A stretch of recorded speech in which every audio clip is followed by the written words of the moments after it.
Bree, if you feel overwhelmed by all the things you have to do right now, and maybe you're even losing it with your kids, yelling, screaming, and then probably feeling totally horrible about it, know that you're not alone. Motherhood can be just so incredibly lonely and overwhelming. And when you're trying to do it alone, it feels like you're the only person that's going through it. That's why we created the free Happy Mom Summit. Let me just add, free third annual Happy Mom Summit. I love it. You get to experience 5 days of inspiration, fun, connections, and practical strategies that are going to help you yell less, find more patience. And this one, totally my favorite, organize your time. And we have so much fun, Brie. It's like hanging out with you and me like every day, every morning. We're in there in the group, and I look forward to this week all year. It is so much fun. We have over like $2,500 in prizes. It's all about connecting, meeting new people, and seriously, you can't lose. Yeah, and officially it starts March 4th, but you can go sign up now, and the fun has already begun in our online group. So sign up now for your free ticket. Yes, you heard that right. It is totally free, man. Just visit us at register.happymomsummit.com, but you're also going to want to grab that VIP pass. Yep, grab that right after because you can get all the presentations right now and you can get over $1,000 worth of bonuses from our speakers. Plus, you get to join me and Bree in Balance VIP for a month. I mean, this is the best. You can't lose. Go and sign up, register.happymomsummit.com, and we will see you in there. As parents, you have to let your children test the boundaries, learn the boundaries, know when they say, you know what, Mom, I need a little bit more Instagram today. You know what, Mom, I've had too much Instagram today. And that's where they're learning. It's all a learning process. I know I watched a ton of television as a child. Right. And my husband will say the same thing. He watched a ton of television as a child and we turned out okay. And I'm not saying like, oh, we turned out okay. I'm not saying it like that. I'm saying like, but we learned our boundaries.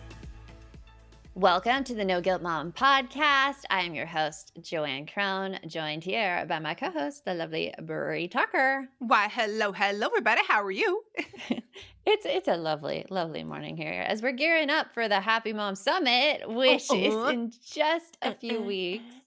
People can't see me dancing. They just hear me making weird noises. I'm dancing. It is our biggest event of the year. So if you have not got your tickets yet, you can get it right in the link below. And our guest today, Tara Clark, is a speaker in the summit. So you'll get to hear more from her. Before we get into it, though, Brie and I have something to ask you.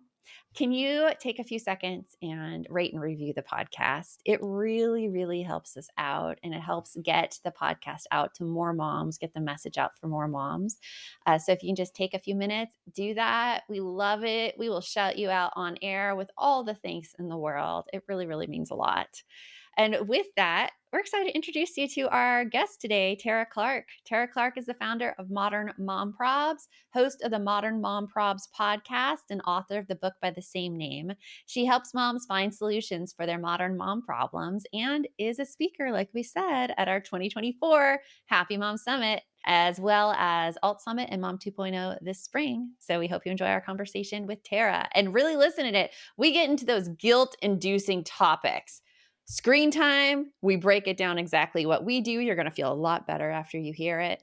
And what you feed your kids, which I could go on forever and ever about. And we take the shame out of that part. We take the shame out. So we hope you enjoy our conversation with Tara. You want mom life to be easier. That's our goal too.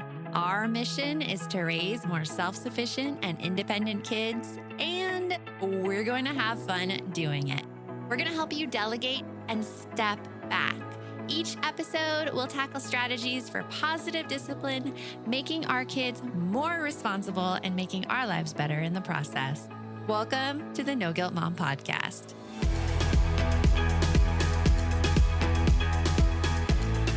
Welcome to the podcast, Tara. It's always a joy to get to talk to you, and we're just going to have some fun during this show. So welcome. Let's do it. Hi, thanks so much for having me. I'm so excited to be with both of you. I love your podcast. It's called Modern Mom Problems because there are so many problems affecting moms today. What do you think are the biggest mom problems that you're seeing right now? You know, it's funny because there are so many. And then when I tell people about my show or what I do, and they're like, oh gosh, yes, I have so many. So people always agree and they vouch for that as well. And I'll give you a little bit of a background. When I first started the account and I was talking about modern mom problems, I was doing it very tongue in cheek and very like first world problems because there was Mm. also an Instagram account called First World Problems. And so, and maybe it was also a Twitter account at the time because that's how long ago this was, where people were making light of things. But as my account evolved and as I was doing it longer, I wasn't just talking about running out to Target and getting lattes. I started then talking about maternal mental health and postpartum depression and infertility and miscarriage and all other things that do fall under the umbrella of modern mom problems. And so now here we are all these years later talking about both light things and more serious. And so anything that falls underneath that umbrella of a modern mom problem, we're going to talk about it. See, I love that. And there's so many problems that I've realized that people just don't talk about. And then when it happens in your own life, that you see so much fear about it. Like we saw it today in our balance community where somebody was talking about how their partners get really upset if the house isn't completely clean Oh, and they don't get can't me started on that relax. one. And so then they feel it's their job to keep the house clean. And I commented on that and I'm like, no, no, that's your partner's job if he's upset. And like all these other women were commenting on it too. And she said, you know what? I didn't realize that I wasn't the only one struggling with this issue. And it's just stuff like that and bringing like problems like this out to the surface. Have you seen anything recently that you saw that just made people feel less alone by talking about these issues? Yeah, I mean, gosh, like where do we even begin with this? Yeah. And I mean, I'm serious Yeah. because there's so many things. Like you asked me as the first question is like, what are some of the modern mom problems, right? It's things like the mental load of motherhood, Mhm. which Mhm. obviously that story falls underneath that. It's loneliness, it's social media comparison, it's screen time with our kids, it's what to feed our children. There's so many things that unite all of us that we are all going through to one degree or another, and those are the modern mom problems that we have Yeah. right now. But going back to the mental load of motherhood, yeah, that is a huge one.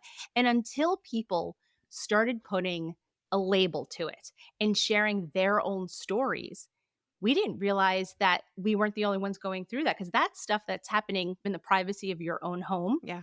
And until now that people are inviting other people into their homes via social media, and then we get to see insights and say, oh, wait a second, that's not how it is in Mhm. everyone's house, that I have to constantly clean up after my partner and my children. Go, wait a second. And bringing that level of awareness changes everything. I say this all the time for all kinds of things, for kid stuff and adult stuff and parenting stuff. It's like it all starts with awareness. And I think the mental load of motherhood is a huge, huge thing. Well, I think a big thing you Yeah. just said there too is about putting a label on it. Like, I am a huge proponent of helping find diagnoses, helping find labels to things because it's that nameless nagging feeling that really isolates you. Because then you don't know how to verbalize it to other people and and that's what just perpetuates the whole thought process of, oh, it's just me. It's just my messed up head. It's just my messed up feelings. I'm just being too sensitive. I'm the only one who doesn't have it together.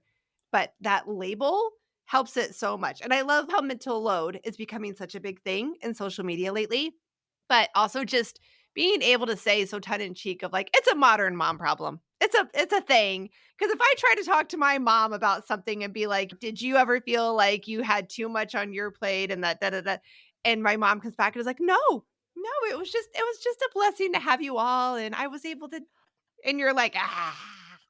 You're like, because, okay, like I'm so excited I can't even get the word out. I'm like, no, I was talking with actually my mother-in-law and I was talking about like this mental load thing. And she came back with a comment that was very similar to that. It was like, yeah, it's a lot to juggle. But like I see it is that generation. Like that generation was told that, hey, like you don't share your inside home life with the outside world. Yeah. That is a private matter that is not to be shared. That's not to be discussed. That is something that you handle from within the family. And I think something that's different with what we're doing things now is that we don't even care. Like we're like, we're done. We're done with this crap. Like we saw our moms go through it. We see exactly what happened when we left the house and our moms no longer had kids to care for on a regular basis and what happened with that. And I think we're just at the point, like, and I'm proud of our generation for doing this and for bringing this out to the surface. And like what you said, Brie, with the vocabulary, it reminds me of human giver syndrome. And I think I've talked with you about this before, Tara. Have I mentioned this to you too? No, let's talk about it.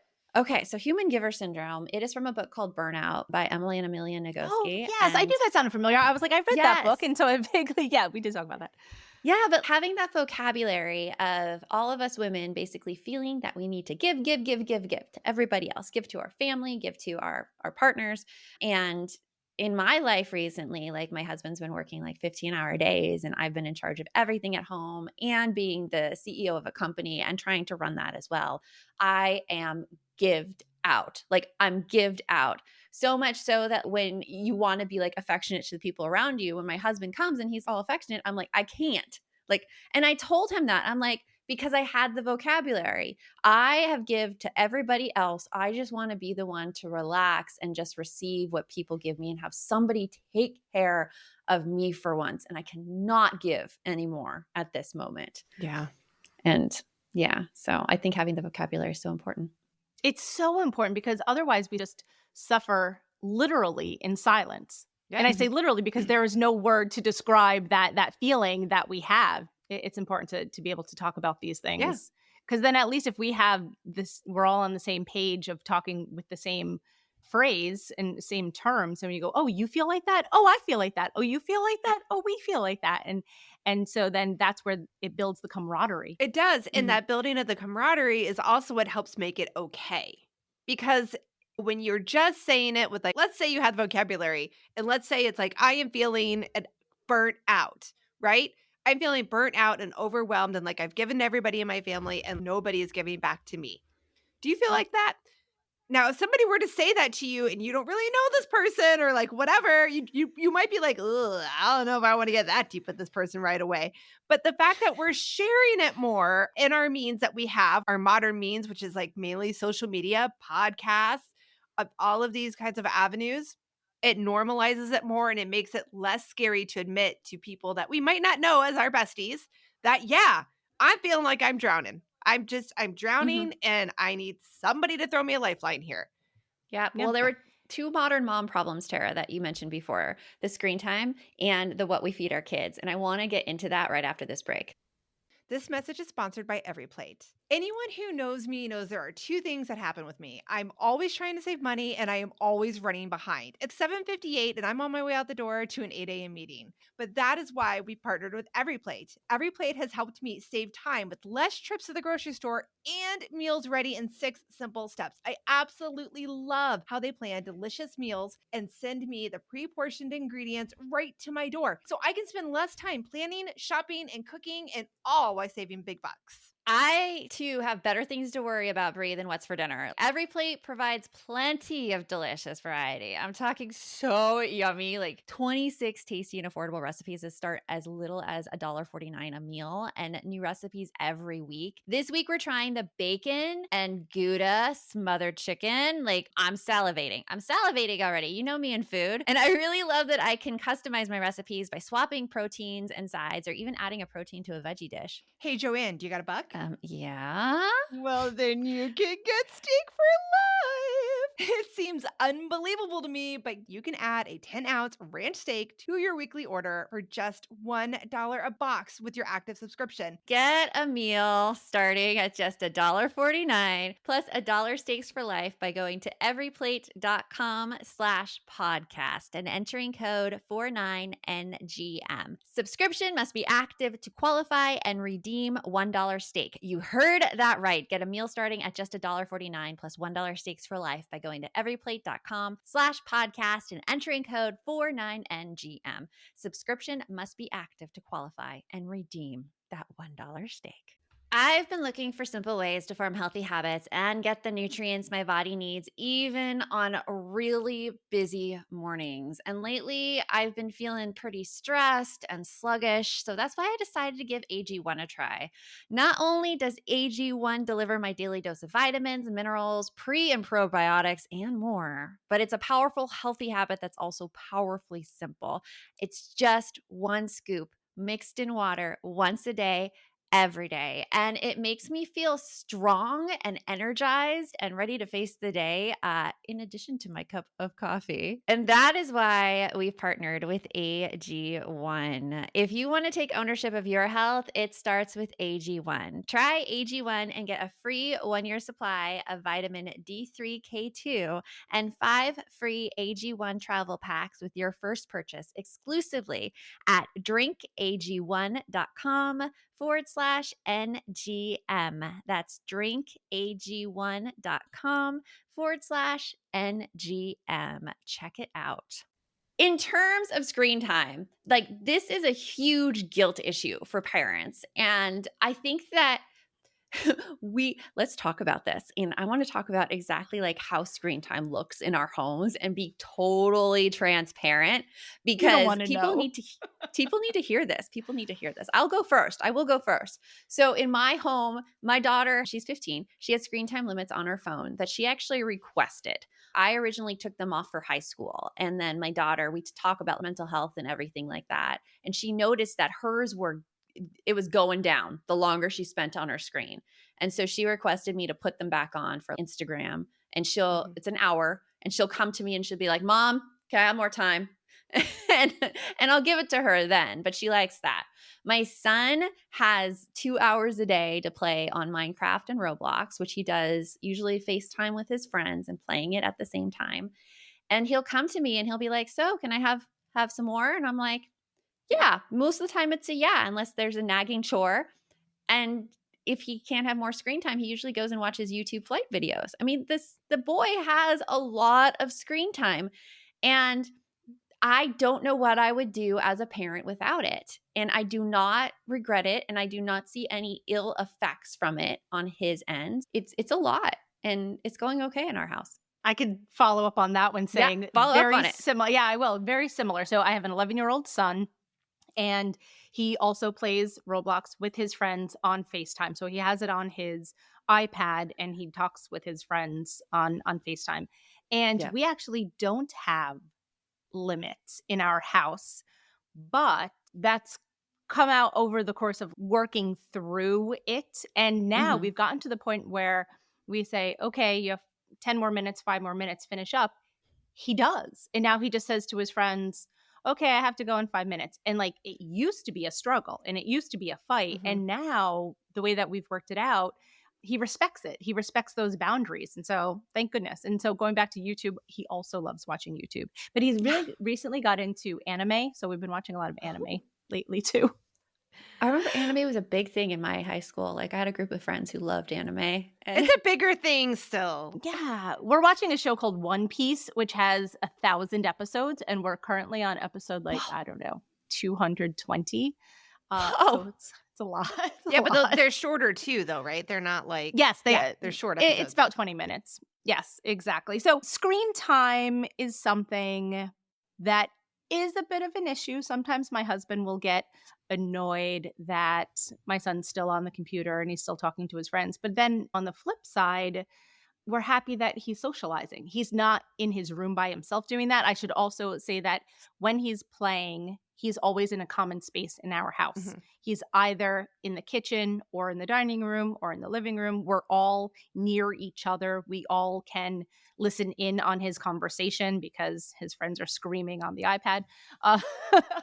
So there's that. So like we're monitoring what's happening, and we do that by choice. And so we're obviously very intentional in our parenting, and over time we've gotten more and more intentional with the screen time and letting him know his boundaries, like I said. And so, I mean, are there days where he plays longer than others? Yes, absolutely. And are there days where we do have to step in and say, okay, come on, let's go do something productive or go outside? And even if we ever say to him, let's do something productive, You know what? He comes back to us and he says, but what I'm doing is productive because I'm spending time with my friends, or we're working on a project together and we have a goal that we're working towards. So in his mind, he sees it as productive. Yeah. It's true. It is. I mean, it's really our adult opinion about productivity that is getting to it. Because also, like, I envy them. They're just having fun. And I've gotten to the point in my adult life where I have a really hard time just having fun because it's been so ingrained in me that I need to use every moment and be as productive as possible. So it's interesting. It's interesting about productivity. What about you, Brie? So mine are older. My oldest is he turned 17 in a couple of weeks. And my youngest will be 16 this summer. And I'm also divorced. And my kids spend half with me, half with their dad. And their mobile devices are split between the two of us. Like his dad was in charge of getting my son a mobile device, and I was in charge of getting our daughter a mobile device. So my daughter has an Apple iPhone that's with us in our Apple group. And then my son has a Google phone with his dad, an Android. So I don't have the ability to put any limits on my son's phone with an account. I do with my daughter, but it also makes it harder when they're not with us and they ask for like permissions. So in the very beginning, we toyed with the idea, but it didn't really work out. They've always had free reign of screens. I'll be honest with you, because of the way that piece works. And I'm literally just talking about their phones for the most part. But then you also have two different homes with two different households with two different setups and value systems. Like I'll admit our two households are fairly different. So when they're here, they use the screen time as they need. And like you guys just said, I noticed that for my son, he uses it for school. And then that's his enjoyment time. That's his time that he gets to connect with his friends, because having two parents that live in two different parts of the city that they've been at different schools, he has friends from all over, that it's not possible for him to get face to face with them between all of his other extracurriculars. So he does that. Now, does he use it more than I want? Yes. And Joanne knows, she's heard me complain plenty about it, where it's like, and his computer is in his room because of the way that our house is set up. So it is a bit of a pull to get the 17-year-old out of there. But I do feel like for the most part, he's responsible. And if I ask him, I tell him like, it's important to me that we spend time together. I let him know in advance what my plans are for the day. Like, hey, I really want to spend tonight together. So try to be done by 6 so that we can hang out tonight. And he'll do it. He'll maybe mumble and shuffle his feet and roll his eyes, but he'll do it.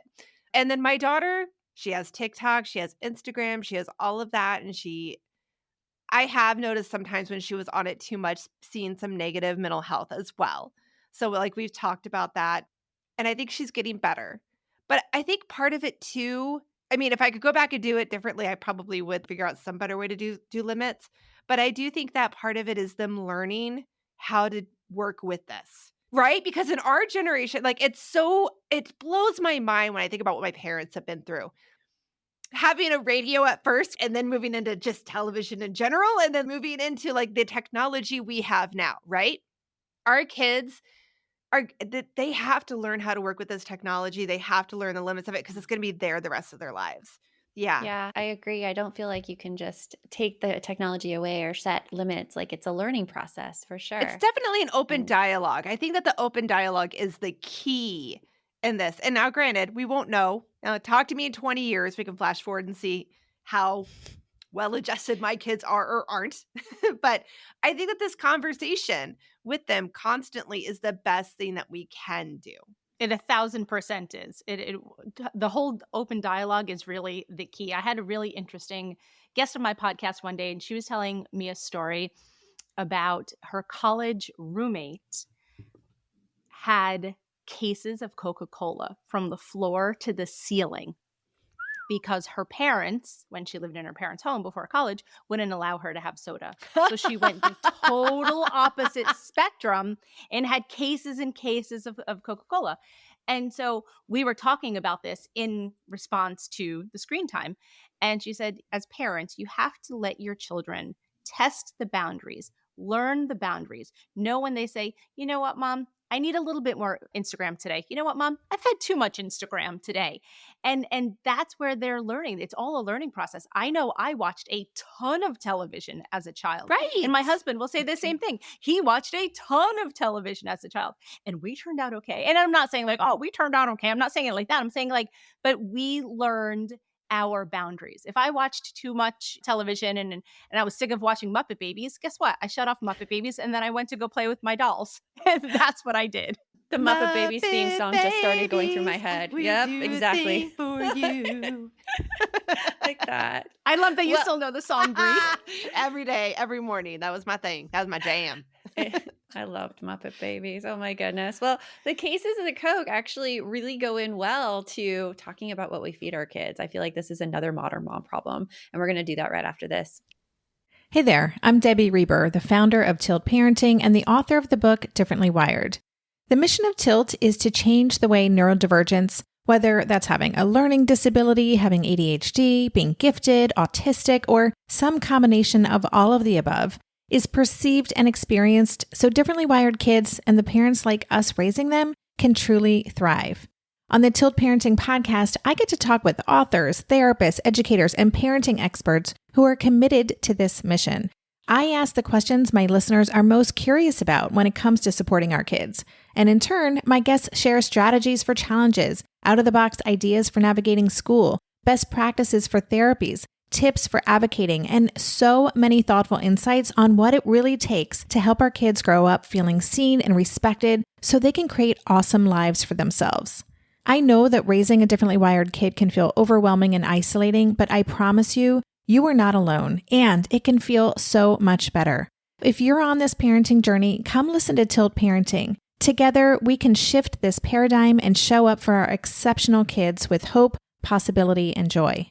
If you like this show, there's a decent chance you'll also enjoy the Shameless Mom Academy. Hi, I'm Sarah Dean, the founder and host of the Shameless Mom Academy.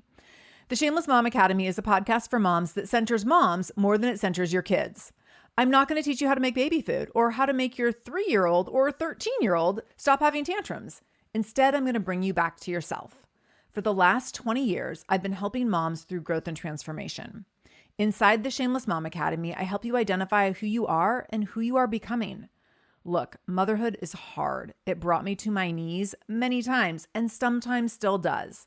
Returning to who I am and who I am becoming allows me to decide how to show up in all those sticky motherhood moments, but also in all my other relationships and in all the ways I show up in my various communities. So come check out the Shameless Mom Academy wherever you listen to podcasts. I'm willing to bet you'll leave feeling a little inspired and maybe even completely fired up. And you'll probably laugh a few times because I promise we never take ourselves too seriously over here. With 700 episodes to choose from, you're likely going to find something that sparks and speaks to you inside the Shameless Mom Academy. So I really wanted to touch on this subject about what we feed our kids because it is such a guilt-ridden subject for me, so much so that when we have guests that come on the podcast, I will like outwardly almost fight them on food-related things. Like I have to hold myself back.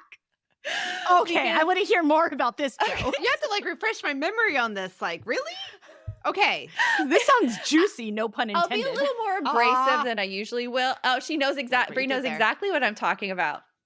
And I will counter every single argument because, okay, so first of all, I had an eating disorder when I was in high school. I was bulimic. And it was actually something I just told my mom like a year ago. So I feel free making this out public. Everybody in my life knows that this happened. And I have a tendency to really concentrate on food. So much so, like I went on a macro counting thing last year and I had to drop it in the middle of the year because all my thoughts were of food all the time. And I could not get it out of my head just because that's how my brain is wired.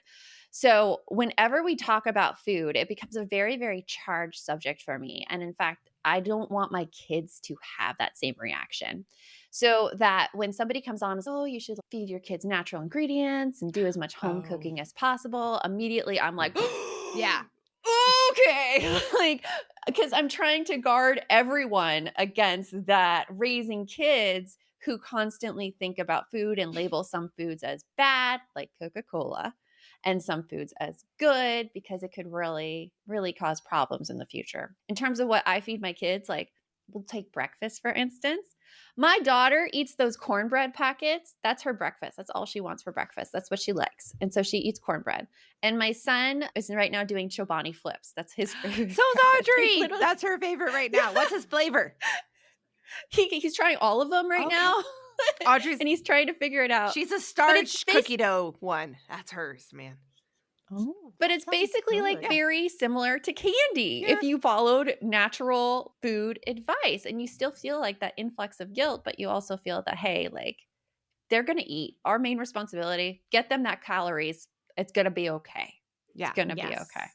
That's my mantra too. I definitely am in the camp of get them calories any way you can. My son is very slim, and I just need to get him to eat calories so that he doesn't fall underweight. It's interesting. I was always feeling guilty about that. And when we go to the pediatrician, I'm worried that they're going to tell me he's underweight. He's actually not. He's exactly where he needs to be. But the pediatrician said, Tara, don't worry. You have no idea how many conversations a day I have with parents because obesity is an issue and you're worried about keeping weight on him. He's like, don't give yourself unnecessary guilt and stress. You know, if he's thriving and he's growing and he's developing, don't worry that you think he's under the curve because he's not. And so there is so much guilt both ways, either ways. And could my son eat healthier? Yes. You know, did I start him out eating organic blueberries and all of that kind of stuff? And now does he eat whatever? Also, yes. You know what? When he was a baby, we have this ongoing joke that he used to go through a pint of organic blueberries a day. So we said he had a pack a day habit of blueberries. And so we were like, oh, he's a pack a dayer. And it's true. I mean, at one point in his life when he was a baby, we were blowing through money because, you know, berries are expensive. Oh God, yeah. Organic blueberries were like super expensive. Now he won't even touch a blueberry. Couldn't get him to touch a blueberry if I tried. And so obviously tastes change, Yeah. preferences change. But at the end of the day, is he eating? Yes. Is he starting to now open up his repertoire of what he will try? Also, yes. He got to a point where he was probably 3-4 years old. He became a very selective eater. Mhm. And he only would eat certain things. All the classic kid things. Pizza, chicken nuggets, french fries. Goldfish. Were goldfish in there too? Tons. Oh, God, yes. Those have crack in them, I swear. Something. There is something in them because it happens to me. I'll have a handful. I'm like, oh, then I'm like fiending for them. So there's definitely something. It's not just the kids. I don't know. It's so much stuff. It's like all the salt. All the So salt good. is like, So good. My the own cheese brain and is the going, salt and the pew, pew, fat. pew, right? And the, So, it's yeah. like tongue fireworks. Yes. So that another one in our families. But now he's starting to eat more steak. He loves grilled chicken and broccoli. And I tell people this and they don't believe me. And I'm like, no, like grilled chicken, broccoli, and rice is now one of his favorite foods. And they're like, really? He's a kid that didn't used to eat anything. And Yeah. you're like, yes, guess what? People change. Because you know why? You didn't shame him for not eating stuff. And I think that's where, Joanne, like there Mhm. are people in the world that will shame their kids for not eating their vegetables, everything. And granted, we grew up in that generation. I did it when my kids were really little, where I was like, you're not getting up from this table until you've eaten everything that's on your plate. Mm-hmm. Or starving kids in Africa. All of that came out of my Mhm. mouth. Well, I know people who do that too. I won't mention them. Oh, you got to eat something. You got to eat something. But I also know that person's doing it out of fear Yeah. because this is a 4-year-old she's talking about. And the 4-year-old becomes massively cranky if Yeah. he doesn't eat when he needs to. Right. But there's a difference Yes. between trying to get food in your kid, right? Because you know that their blood sugar is going to drop. And oh my God, where's the greens on your plate? You're a bad kid because you don't like green beans or broccoli or salad or peas. Like, not that I'm speaking from experience, but I'm just saying. Well, here's the other thing. The other thing that gets me about all these food things, a lot of in the natural world, they're like, oh yeah, there's all these GMOs and stuff. And there's all of these like additive ingredients. And my whole thinking of this was turned when I was like just starting the blog. They had a tour of Arizona dairy farms because they were trying to do a marketing campaign.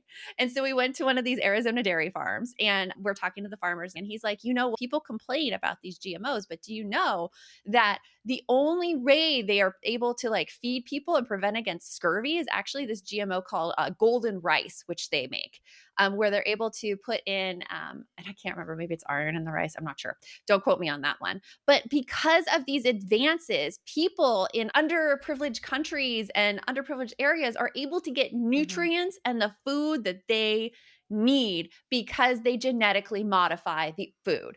And I think that that is so overlooked in this whole process. Yeah. Like it's really a privilege thing when you hear about like, oh, don't eat the additives, don't eat these. And it's the privilege of being able to like completely Yes. devote your whole life to thinking about your kids' food when most people can't do that. It's a modern mom problem. You got it, Brie. Bam! Add it to the list. But it so is. It so is. At the end of the day, we are all trying. I just saw an Instagram reel this morning from, oh my gosh, now I'm forgetting. It was Abby and Glennon Doyle. Yeah. And they were all like, you know what? Being a parent is the biggest farce because like we tell our kids, don't worry, we got it. We don't got it. We don't know. We are all trying our darn best. We are just trying our best. At the end of the day, we are just trying to get our kids through so that they are happy and healthy. We are. And can make up their own minds. That's pretty much like my goal. That's it. Right? That's it. As long as my son feels good about himself and he feels happy with That's pretty himself, much and it. then that happiness will obviously extend to the people around him and his treatment of them. That's it. And if that means that they eat sugar and they eat non-organic food and they get screen time and I let them go outside without a jacket when it's cold out, that's life. You like that one? I put that one in there for you, Joanne. Amen. That is life. There's all the modern mom problems that we're dealing with now. It's a lot. So Tara, to finish this off, what are you looking forward to right now in your life? What am I looking forward to? From a personal standpoint, my son's a tween now, and I'm looking forward to spending as much time with him until he, really gets to be like a proper teenager where he's like, Mom, leave me alone, and he wants to hang out with his friends. But he and I are very close. Like my husband, the three of us are very close, and we have a great family unit. So I love spending time with my family. And then from a professional standpoint, what do I like to do? I like to speak with wonderful people like you. I love to come on podcasts and chat about this, have people on my podcast and talk about the modern mom problems in the hope that we could either find solutions for them. And if we can't find solutions for them, at least we're having fun talking about them, which is just as important. It is really important to get it out, make people feel less alone. Well, thank you so much, Tara, for joining us here. And you're going to be in the Happy Mom Summit with us in March. Get your ticket now. I mean, we have a link for you right under this podcast. It's a free ticket. And Tara, we'll talk to you soon. Yeah, I could go on and on about what we feed our kids, Brie. Well, I could go on and on too about the whole, so I'm just going to say the big thing that the conversations we have in our household with our kids is that your tastes are going to change over time. So you should periodically be trying different stuff because your tastes are going to change. You don't like broccoli right now? No worries. No worries. One day you might. And if you don't, it's fine. I like that conversation. Yeah. The other thing we talk about is how people need to poop.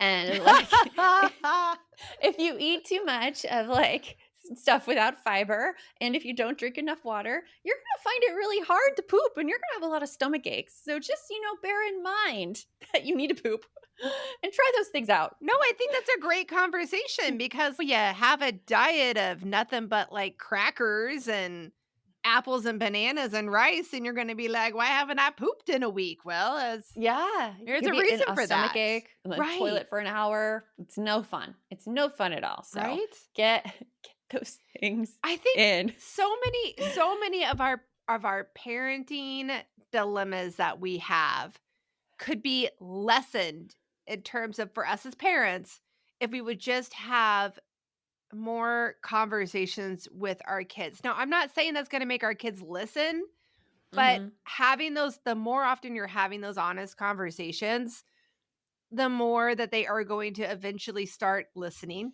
even if it's God, Mom, you're so stupid. And then later they're all like, oh, geez, I better drink some water. I haven't pooped in like a day. Whatever I it know. is, right? Like they will secretly start to hear it Mhm. or they'll realize that, again, because it all depends on how you had the conversation, but it's about helping them learn things because they're not going to naturally know that stuff. They're not. Kids are not No, going to seek out that information. They're just not. it really ties into this natural consequences. I think a lot of parents see like their kids be constipated and they're like, okay, I need to make you eat your veggies now so you're not constipated. So you cannot eat your veggies. If you don't eat your veggies, we're not going to get dessert. Like that totally backfires because kids never learn control over their own bodies that way. But when you put it in a thing like, hey, so you were on the toilet for an hour. You know why that is? You need a little bit more fiber. You need a little bit more water. If you want to fix that issue, here's what you need to do. But your choice. Yeah. And I think it comes the same thing with screen time when you're dealing, like we talked about that in this episode, when you're dealing with a lot of issues with screen time, there are a lot of great conversations you could be having about it. And one thing that I've always loved that you've done with your kids is you talk to them about how they feel, which is something I think a lot of Yeah. us miss. Like I talk to my daughter a lot because she goes on a lot of the social media websites. I talk to her a lot about the whole like beware of predators, like people asking you for things that shouldn't be, saying negative comments. They come back to get you, like, or putting up like embarrassing videos. Be aware of these things. But you talk a lot about like how it makes you feel, which I think is Mhm. is a huge thing that gets missed with a lot of us as parents because we worry about the predator, but we don't always worry about how that mental health is being affected. Yeah. The way I just tell my own experiences to my kids, and then I'm like, "Are you doing okay?" And usually the first few times you ask kids that question, they'll be like, "I'm fine. Yeah. I'm fine. I'm not you, Mom. I'm not you. I'm not you. I'm not you. Did I get I the am teen not there? an adult now in 2024. I'm a teen, and you don't know what it's like to be a teen in 2024." So I don't get those words exactly, but I do get that I don't know. I don't know. that could be a I just don't know. little over exaggerating on my part, but yes. It's how it is. It's how it is. It's what's just being said, even if it's not being said verbally. It's what's being said mentally. But yeah, so I mean, like there's so many things that we could help make better by just having honest conversations with our kids. And that includes, yeah, I messed up and probably didn't handle that situation last weekend the best. I'm going off into a little bit of a tangent there, like in a little bit of a different direction. But the point being is like having these honest conversations with our kids, I feel like can go really, really far. But like I also said in the podcast, come talk to me in 20 years and I'll tell you whether or not this process worked. I don't know. Well, I had to apologize yesterday because I told you I've been missing appointments lately. I've been like because the workload has increased on my own choices to get more outcomes out of it here at No Guilt Mom, doing a lot more things. And I've been forgetting things. I was late to a thing with you. I thought it was at a different time. And then yesterday I was so consumed in doing a video that my phone started ringing in the middle of my video. It was my daughter, and I had forgotten to pick her up from school. Now she's 15. Yeah, It's not like it's a huge issue. Don't freak out. It's Not a not like huge she was issue. sitting there by herself. Yeah, she's 15. She's fine. But she's like, I just don't like being forgotten. And it really triggered me because I'm like, I didn't forget you. I have so many things I have to do. Can you just give me a little grace or a little don't yell at me immediately? And we got into this huge argument. We were just arguing in the car. And then I left and I came back up like 30 minutes later. I'm like, I am sorry. I lost track of time. I've been doing that a lot lately. My response was more frustration at me than at you. And I'm sorry. And she's like, it's okay. I'm sorry too. Because like what that whole interaction taught her that A, people are allowed to make mistakes. B, that if you feel like you didn't handle the situation the way you would have liked to, then you can do things to repair it, right? Mm-hmm. And that Yeah. you do value her feelings and your guys' relationship, all that right there. Like I didn't tell you this, but I was late too. Like I had to pick up my daughter from school yesterday, which I don't do anymore because her brother normally drives, but he was homesick yesterday. I was late going to get her to pick her up. And when I got there, she had already walked, also in high school, she had already walked across the school parking lot and was over like where I just came in. So like I pull in the parking lot. First thing I see is crossed arms. Yeah. Just staring me down. And I'm like, what the? And she gets in the car. And I thought she'd be excited because I had her learner's permit that had just come in the mail. I'm like, oh my God, look at this. And she's all, whatever. I'm like, why are you so angry? Nothing. I was like, I just don't like being the last one to be picked up. And I looked around and she goes, well, yes, I'm exaggerating a little bit because I was like 2 minutes late. I was 2 minutes late. Yeah. And I'm like, it couldn't be helped. I hit every red light. And she's like, you could have left earlier. And I was quiet for a minute and I went, you know what? You're right. But it's been a long time since I've had to pick you up from school. I wasn't expecting this to happen today. My schedule is no longer made where I get to leave every day at 2 to come get you. And then she was like, fine, I'm sorry. Fine. Yeah. But yeah, so it was a late there's- day yesterday for all of us in It's a late Gilbert, day. Arizona. Exactly. So if you haven't already, get your Happy Mom Summit ticket. It's right Yes! below here. It's going to be so much fun. Yeah, it is going to be so much fun. And we go on live every single morning in the group. We're on live for Q&As with the speakers. Like, you get me and Brie a lot. So if you really enjoy this podcast, you're going to love the Happy Mom Summit. It's like the podcast on steroids, really, truly. And until next time, remember, the best mom's a happy mom. Take care of you. We'll talk to you later. Thanks for stopping by.